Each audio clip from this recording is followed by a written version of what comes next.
राजपुत्र अमित ठाकरे यांचा आज वाढदिवस आहे आणि वाढदिवसानिमित्त काल खरं तर रात्रीपासूनच संपूर्ण जे सेलिब्रेशन आहे, उत्साहाचं वातावरण आहे ते संपूर्ण मुंबईत आणि शिवतीर्थ दादर परिसरात सुरू असलेलं आपल्याला पाहायला मिळतं। आपण सध्या शिवतीर्थच्या समोर आपण बघतो की कार्यकर्त्यांची जी गर्दी आहे ती आता वाढत चाललेली आपल्याला पाहायला मिळते। प्रामुख्याने आतमध्ये जर पाहायला गेलं तर अमित ठाकरे संपूर्ण कार्यकर्त्यांच्या ज्या शुभेच्छा आहेत त्या स्वीकारत असलेल्या आपल्याला पाहायला मिळतात। ढोल ताशांच्या गजरात संपूर्ण जे वातावरण निर्मिती आहे ती सध्या केलेली आपल्याला पाहायला मिळते। अनेक जे कार्यकर्ते आहेत ते या ठिकाणी यायला सुरुवात झालेले आहेत। कशा पद्धतीच्या भावना आहेत, आज मोठं सेलिब्रेशन तुमच्या मार्फतही करण्यात आलेलं आपल्याला पाहायला मिळते। कार्यकर्त्याकडून तुमच्याकडून तरुण हृदय सम्राट अशा पद्धतीचा उल्लेख केला।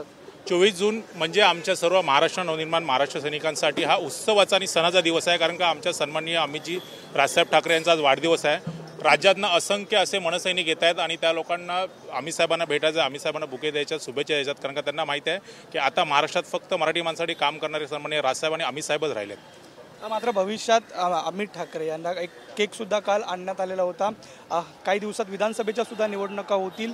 कुठं बघता अमित ठाकरेंना हे वर्ष मनसेसाठी सुद्धा महत्त्वाचं आहे, अमित ठाकरेंसाठी सुद्धा युवांचं जे नेतृत्व आहे ते कुठे संपूर्णपणे उभारण्याचं काम अमित साहेबांनी केलं आहे। युवांच्या ज्या मागण्या आहेत त्या मागण्यांना न्याय द्यायचं काम अमित साहेबांनी केलं आहे। अमित साहेबांनी जो मोर्चा नेला होता त्या मोर्चाला पण 100% यश आलेलं आहे। त्यामुळे युवांना जे वाटत होते की आम्ही कोणाकडे जायचं, कुठे नेतृत्व, ते नेतृत्व अमित साहेबांच्या रूपात युवांना मिळालेलं आहे आणि मला वाटतं भविष्यात महाराष्ट्र नवनिर्माण सेना मंत्रालयामध्ये दिसेल एवढं नक्की तुम्हाला। नक्कीच कशा पद्धतीनं बघता अमित ठाकरेंना काय शुभेच्छा? अमित साहेबांना हेच शुभेच्छा देऊ। सगळ्या महाराष्ट्र सैनिकांच्या फार मोठ्या अपेक्षा आहेत आणि या महाराष्ट्राला खरं आता गरज आहे ते रामान्य राजसाहेब ठाकरे आणि अमित साहेब ठाकरे, कारण या महाराष्ट्राची हा दुर्दशा झालेली आहे आणि हे जर पूर्ववत आणि व्यवस्थित एक नवनिर्माण महाराष्ट्राचं करायचं असेल तर अमित साहेबांसारखं युवा नेतृत्व आज प्रचंड मेहनत घेत आहे आणि संपूर्ण महाराष्ट्रामध्ये विद्यार्थ्यांचे प्रश्न असतील, युवकांचे असतील, अनेक प्रश्नावर ते काम करत आहेत। फक्त हा त्यांचा आवाज विधानसभेत गेला पाहिजे, फक्त या वाढदिवशी मी एवढी अपेक्षा व्यक्त करतो। विधानसभा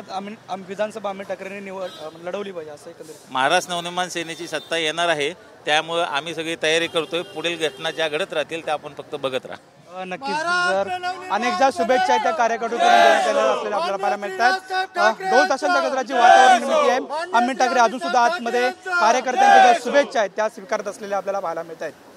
व्हिडिओ अमित शिकवण सर, नंदकिशोर गावडे, TV9 मराठी, मुंबई।